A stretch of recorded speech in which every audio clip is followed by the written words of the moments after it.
가족 여러분, 오늘 제 이야기를 들려드리겠습니다. 새벽 3시에서 5시 사이 세상이 고요할 때 여러분의 영혼이 괴로운 이유 것이죠. 이것은 우연이 아닙니다. 신성한 초대입니다. 더 큰 무언가로 나아가 여러분의 삶에 주어진 부름에 응답하라는 초대.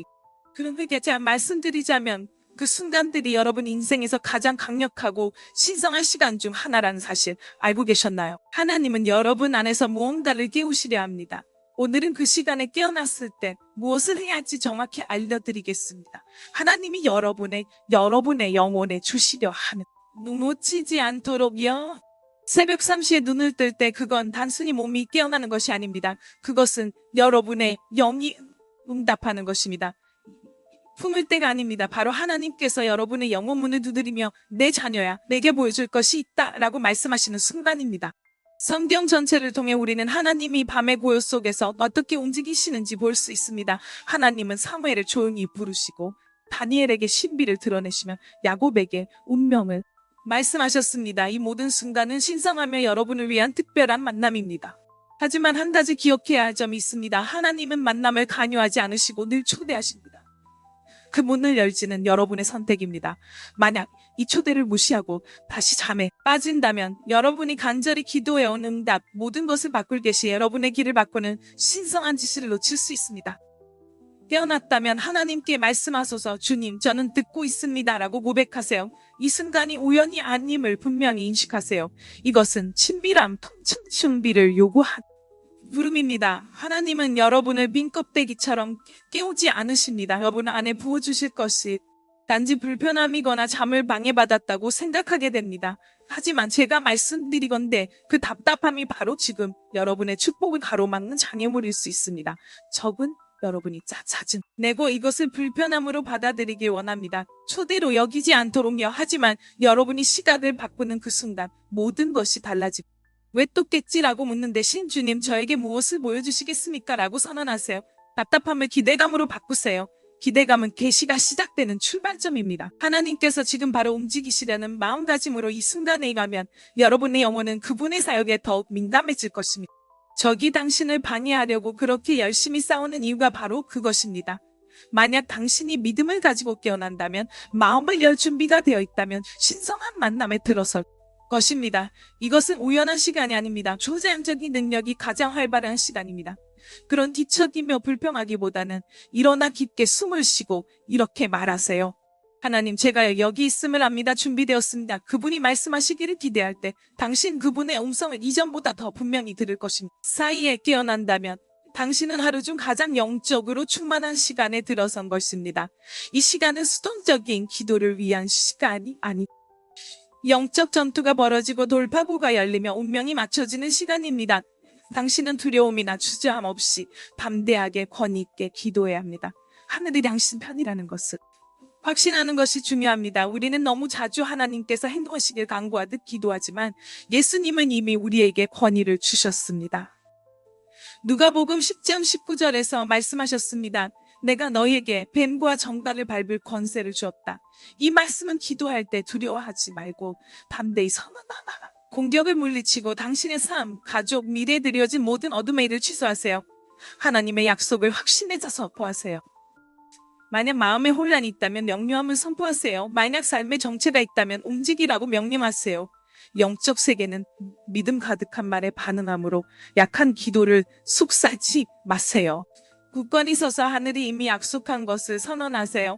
이 순간 하나님은 꼭 계시고 천사들이 움직이며 강한 요새가 무너지고 있습니다. 하나님이 새벽 3시에서 5시 사이에 당신을 깨우실 때 단순히 기도하라고 부르시는 것만이 아닙니다. 그분은 당신이 듣기를 원하십니다. 그분이 말씀하시는 가장 강력한 방법 중 하나는 성경 말씀을 통해서입니다. 이것은 서둘러 익숙한 구절을 대충 읽는 시간이 아닙니다. 이는 계시의 시간으로 성령께서 당신의 눈을 열어 한 번도 보지 못한 신비를 드러내는 시간입니다. 당신이 바로 그 답이 성경에 있을지도 모릅니다. 깨어난 후 단순히 기도만 하지 말고 기대하며 말씀을 펼치세요. 하나님께 저에게 무엇을 보여주시길 원하십니까? 라고 물으세요. 설령 전에 읽었던 구절이라 하더라도 성령께서 당신을 그 구절로 인도하게 하세요. 왜냐하면 이 시간 그 구절 모든 것을 어쩌면 하나님이 당신의 영혼의 무언가를 확인하고 싶으신 걸지도 모릅니다. 또는 당신을 붙잡고 있던 사고방식을 바로 아니면 앞으로 다가올 일들을 위해 당신을 준비시키고 싶으신 걸지도 모르겠지요. 말씀은 살아있습니다. 이른 시간에 말씀과 교제할 때 당신은 하나님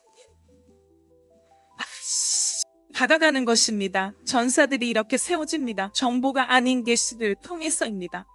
예배는 단순히 노래하는 분위기를 바꾸는 것입니다. 새벽 3시에서 5시 사이에 일어나면 당신의 영혼은 취약하고 열려있는 상태입니다. 이 시간은 예배를 통해 한과 연결되기에 가장 완벽한 순간입니다. 예배는 전쟁입니다. 예배는 항복입니다. 예배는 하나님의 임재가 당신의 공간에 임하도록 초대하는 것입니다. 하나님의 임재가 들어오면 모든 것이 우리는 예배를 흔히 일요일 교회에서 드리는 것으로만 생각하지만 진정한 예배는 은밀한 장소에서 이루어집니다. 이 시간에 일어나면 먼저 서두르며 무엇인가를 요청하지 마세요. 예배로 시작하세요. 하나님의 이름을 부부분에 선하심을 선포하며 속삭임이라도 좋으니 노래하세요. 예배는 적의 계획을 무너뜨리고 두려움을 없애며 방 안을 하나님의 임재의 향기로 가득 채웁니다. 만약 무복 마음이 있다면 예배는 그 짐을 치르고 있다면 예배는 적의 입을 닫게 만듭니다. 이것은 단순한 순간이 아닙니다. 이것은 만남입니다. 이른 시간에 예배할 때 당신은 하나님의 보좌 앞에 서게 되고 그 자리에서 변화가 시작됩니다. 기도는 단순히 하나님께 말하는 것이 아닙니다. 하나님이 말씀하시는 것을 듣는 것입니다. 우리는 너무 자주 간구하고 선포하고 예배하지만 그 후에는 다시 잠들거나 하루를 시작하기 바쁩니다. 그러나 하나님이 새벽 3시에서 5시 사이에 당신을 깨우셨다면 하나님은 네 말씀하고 부르시는 게 아니 이 시간은 맑게 들리고 신의 전략이 펼쳐지며 하나님께서 조용한 마음으로 귀 기울이는 이의 영혼의 지혜를 주시는 시간입니다. 침묵은 우리 중 많은 사람에게 불편할 수 있습니다. 삶의 소음에 익숙해졌기 때문입니다. 하지만 하나님은 지친 불 가운데서 하나님을 듣지 못했습니다. 그는 작고 고요한 음성에서 하나님을 들었습니다. 이 시간에 일어나 기도하고 억지로 말을 하거나 공간을 채우려 하지 마세요. 그저 존재하세요. 숨 쉬세요. 주님, 저에게 하시고 싶은 말씀이 무엇인가요? 라고 묻고 기다리세요. 즉각적으로 오지 않을 수도 있지만 마음을 열고 들을 준비를 하면 당신은 그분의 인도하심, 그분의 평화, 그리고 예상치 못한 방식으로 그분의 인도를 느끼기 시작할 것입니다. 아침 이른 시간에 당신이 하는 말은 하루의 흐름을 결정하는 힘이 있습니다. 오전 3시와 5시 사이에 일어날 때 단순히 깨어있는 것이 아니라 하늘이 듣고 분위기가 열려있는 영적으로 민감한 순간에 있는 것입니다. 이 시간은 앞으로의 흐름을 설정하며 당신의 말과 하나님의 약속을 일치시키는 시간입니다. 너무 자주 우리는 일어나자마자 걱정과 고난, 두려움을 반복합니다. 그러나 잠언 18장 21절은 죽음과 생명이 혀의 권세에 있다고 말합니다. 당신의 말에는 힘이 있습니다. 만약 당신 돌파구를 선언하면 문이 열리기 시작하는 것을 보게 될 것입니다. 너무 피곤해라고 말하는 대신 나는 주님께서 힘을 주십니다 라고 말하세요. 오늘 하루가 어떻게 될지 모르겠어 라고 말하는 대신 이 날은 주님이 지으신 날이니 나는 기뻐할 것입니다 라고 말하세요. 매일 아침 아무리 작더라도 하루가 시작되기 전에 패배를 선언하려는 생각을 물리치세요. 그러나 이 시간이 일어날 때 당신은 당신의 말을 통해 현실을 만들어낼 권한을 갖게 됩니다. 하나님께서 오전 3시와 5시 사이에 당신을 깨우실 때 그분은 이유 없이 당신의 영혼을 흔들지 않으십니다. 그분은 무엇인가를 전달하고 계신 것입니다. 그것이 비전이든 경고이든 약속이든 아니면 다음 계절에 대한 지시일 수도 있습니다. 하지만 그것을 붙잡지 않으면 잊어버릴 수 있습니다. 하나님께서 말씀하실 때 우리는 기억할 것이라 생각하지만 해가 뜨고 여러 방해가 들어오면 그 계시는 사라집니다. 이것이 바로 글쓰기가 매우 강력한 이유입니다. 글을 쓸 때 당신은 단순히 메모하는 것이 아니라 하나님께서 당신에게 맡기신 것을 관리하는 것입니다. 하박국 2장 2절은 비전을 기록하여 분명하게 하라고 말합니다. 이 신성한 시간에 당신이 쓰는 것은 당신의 돌파구를 위한 설계도가 될 수 있습니다. 침대에 일기를 두세요. 기도하고 예배하며 듣고 난 후 잠시 시간을 내어 글을 쓰세요. 완벽할 필요는 없고 그저 기록하면 됩니다.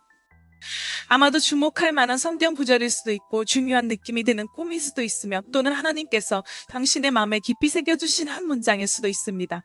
그것을 무시하지 마세요. 지금은 작게 느껴지는 것이 더 큰 것의 열쇠가 될 수 있습니다. 글을 쓸 때 당신은 하나님의 신실함에 대한 기록을 만들고 더 깊은 계시를 위한 문을 열고 있는 것입니다.